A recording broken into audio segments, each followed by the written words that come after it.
কখনো কি ভেবে দেখেছেন সাধারণ সাদা-কালো একটা এক্স-রে ছবির মধ্যে ঠিক কতটা তথ্য লুকিয়ে থাকতে পারে?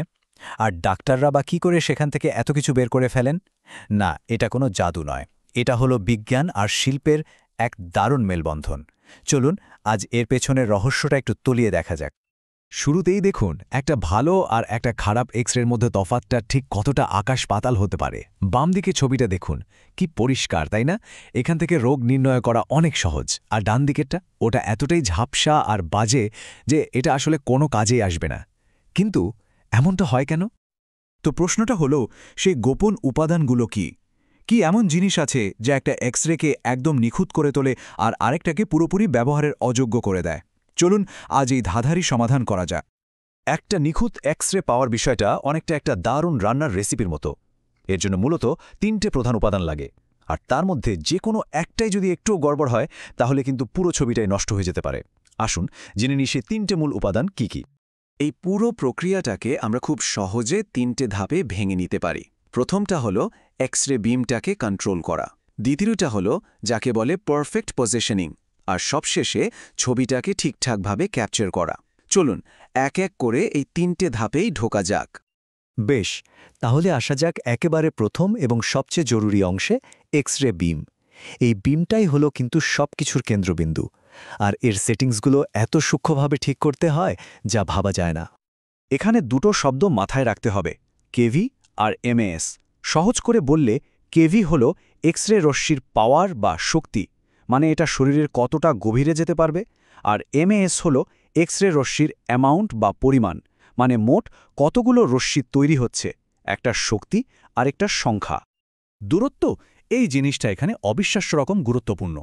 একটা নিয়ম আছে যাকে বলে ইনভার্স স্কোয়ার ল। ব্যাপারটা খুব সহজ। এক্স-রে মেশিন থেকে দূরত্ব যদি দ্বিগুণ করা হয় তাহলে বিমের শক্তি ৪ গুণ কমে যাবে। ভাবা যায় সামান্য দূরত্বের এদিক ওদিক কতটা পার্থক্য করে দিতে পারে।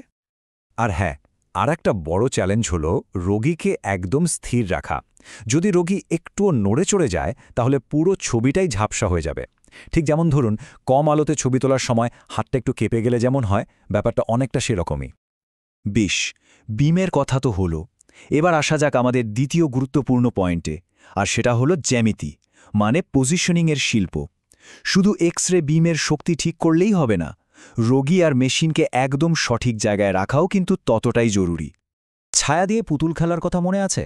ব্যাপারটা ঠিক ওই রকমই। আলোর উৎস থেকে হাত কতটা দূরে বা কাছে আছে তার উপর নির্ভর করে ছায়ার আকার আর স্পষ্টতা কেমন হবে। এখানেও ঠিক তাই। রোগী, ফিল্ম আর এক্স-রে মেশিনের মধ্যে সামান্য দূরত্বের পরিবর্তনই চূড়ান্ত ছবির সবকিছু বদলে দিতে পারে। এই যে ছবিটা ঝাপসা হয়ে যায়, এর একটা টেকনিক্যাল নামও আছে, কিন্তু এটাকে বলা হয় পেনাম্ব্রা। এটাই হলো ছবির কিনারায় তৈরি হওয়া সেই অবাঞ্ছিত অস্পষ্ট ভাবটা, যা ছবির শার্পনেস একদম কমিয়ে দেয় আর ছবিটা বোঝা কঠিন করে তোলে। তাহলে এই পেনাম্ব্রা বা ঝাপসা ভাবটা এড়ানোর উপায় কি? এর জন্য ৩টে গোল্ডেন রুল আছে। ১. এক্স-রে বিমের উৎস বা ফোকাল স্পট যতটা সম্ভব ছোট রাখা। ২. রোগীকে ফিল্মের যত কাছে পারা যায় তত কাছে রাখা। আর ৩. এক্স-রে মেশিনকে রোগী থেকে দূরে রাখা। সহজ কিন্তু দারুণ কার্যকর।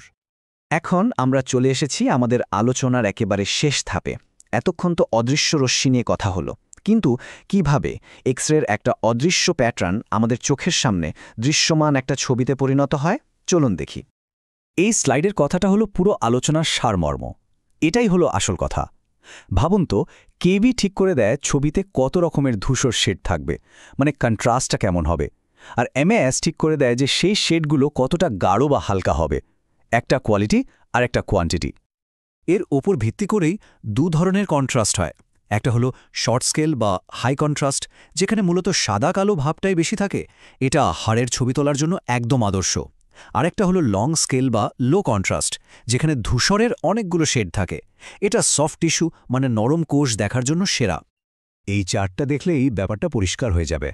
এমএএস কিভাবে ছবির ডার্কনেসকে কন্ট্রোল করে। এমএএস যদি খুব কম হয় ছবিটা ফ্যাকাশে বা আন্ডার এক্সপোজড হয়ে যায়, আবার খুব বেশি হয়ে গেলে ছবিটা অতিরিক্ত কালো বা ওভার এক্সপোজড হয়ে যায়। এই দুটোর মাঝখানে যে সঠিক জায়গাটা আছে, সেই সুইট স্পট খুঁজে বের করাটাই হলো আসল কাজ। তাহলে আমরা ৩টি মূল উপাদান সম্পর্কে জানলাম: বিম, জ্যামিতি আর ছবি তোলার প্রক্রিয়া।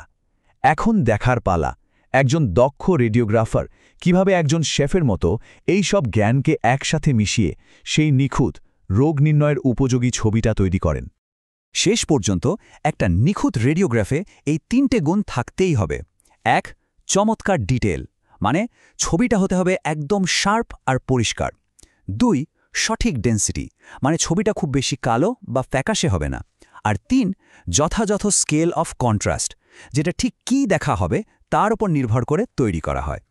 এত কিছু জানার পর মনে একটা প্রশ্ন তো আসেই, তাই না? একটা নিখুঁত এক্সরে তোলা কি শুধুই বিজ্ঞান আর সংখ্যার খেলা, নাকি এটা একটা শিল্প যা একজন টেকনিশিয়ানের দক্ষতা আর অভিজ্ঞতার উপর নির্ভর করে? সত্যিটা হলো উত্তরটা সম্ভবত এই দুটোর এক দারুণ ভারসাম্যের মধ্যেই লুকিয়ে আছে।